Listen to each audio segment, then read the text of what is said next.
നമ്മൾ ഈ അപകടം നടന്ന ഈ സ്ഥലം പരിശോധിക്കുന്നുണ്ട്.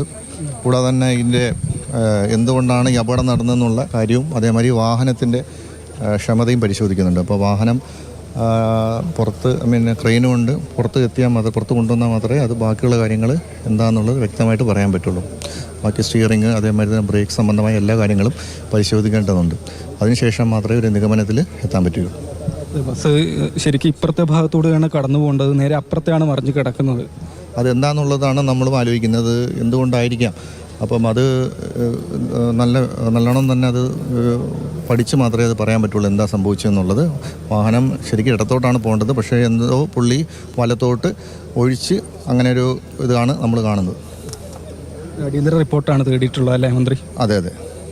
ഒറ്റ കാര്യം കൂടെ, ഈ ചികിത്സയിൽ കഴിയുന്ന ഈ ഡ്രൈവറോ അല്ലെങ്കിൽ കണ്ടക്ടറോടോ ഒക്കെ ആയിട്ട് സംസാരിക്കാൻ എന്തെങ്കിലും കഴിഞ്ഞിട്ടുണ്ടോ? ഇല്ല, നിലവിൽ അവർ ഹോസ്പിറ്റലിൽ ചികിത്സയിലാണ്. അതുകൊണ്ട് അവരോട് സംസാരിക്കാൻ നമുക്ക് പറ്റിയിട്ടില്ല.